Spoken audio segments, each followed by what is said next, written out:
തിരികെ വാർത്തയിലേക്ക്. Kozhikode medical college ആശുപത്രിയുടെ താളം തെറ്റിച്ച് ഡോക്ടർമാരുടെ കുറവ്. കാസർഗോഡ്, വയനാട് മെഡിക്കൽ കോളേജുകളിലേക്ക് താൽക്കാലികമായി വിന്യസിച്ച ഡോക്ടർമാരെ ഇതുവരെയും പുനർനിയമിച്ചിട്ടില്ല. ഇതിലൂടെ മതിയായ ചികിത്സ കിട്ടാതെ ദുരിതത്തിലായിരിക്കുകയാണ് രോഗികൾ. ഇവരുമായി ദിസ്ന സുരേഷ് ചേരുകയാണ്. ദിസ്ന, കോഴിക്കോട് മെഡിക്കൽ കോളേജിനെ സംബന്ധിച്ചിടത്തോളം നമുക്കറിയാം, ദിവസേന ആയിരക്കണക്കിന് രോഗികളാണ് എത്തുന്നത്. കോഴിക്കോട് ജില്ലയിൽ നിന്ന് മാത്രമല്ല, അയൽ ജില്ലകളിൽ നിന്നടക്കം സാധാരണക്കാരായ നിരവധി പേർ ആശ്രയിക്കുന്ന ഒരു മെഡിക്കൽ കോളേജാണ്. ഇവിടെ ഡോക്ടർമാരുടെ കുറവ് എത്രത്തോളം രോഗികളെ ദുരിതത്തിലാക്കി കഴിഞ്ഞു?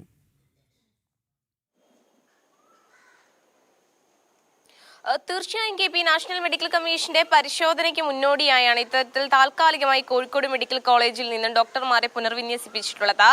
വയനാട് മെഡിക്കൽ കോളേജിലേക്ക് 11 പേരെയും കാസർഗോഡ് മെഡിക്കൽ കോളേജിലേക്ക് മാത്രം 20 പേരെയാണ് ഇത്തരത്തിൽ മാറ്റിയിട്ടുള്ളത്. പക്ഷേ മാസങ്ങൾ കുറെ കഴിഞ്ഞിട്ടും അവരെ തിരിച്ച് കോഴിക്കോട് മെഡിക്കൽ കോളേജിലേക്ക് തിരിച്ചു കൊണ്ടുവന്നിട്ടില്ല എന്നത് തന്നെയാണ് നമുക്ക് മനസ്സിലാക്കാൻ സാധിക്കുന്നത്. ഇത് ഏറ്റവും കൂടുതൽ ബാധിക്കുന്നത് ജനറൽ മെഡിസിൻ വിഭാഗത്തെയാണ്. നമുക്കറിയാം, മഴക്കാലമാണ്. അതുമായി ബന്ധപ്പെട്ട നിരവധി രോഗികൾ, പനിയൊക്കെ ബാധിച്ച ഒരുപാട് രോഗികളാണ് കോഴിക്കോട് മെഡിക്കൽ കോളേജിലേക്ക് എത്തിയിട്ടുള്ളത്.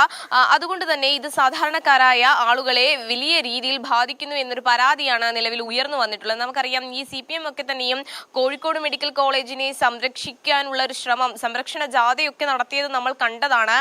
കോൺഗ്രസും BJPയും മാധ്യമങ്ങളുമാണ് ഈ മെഡിക്കൽ കോളേജിനെ തകർക്കാൻ ശ്രമിക്കുന്നത് എന്നൊരു ആരോപണവുമായി ജില്ലാ സെക്രട്ടറി ഉൾപ്പെടെ രംഗത്ത് വന്നതും നമ്മൾ കണ്ടതാണ്.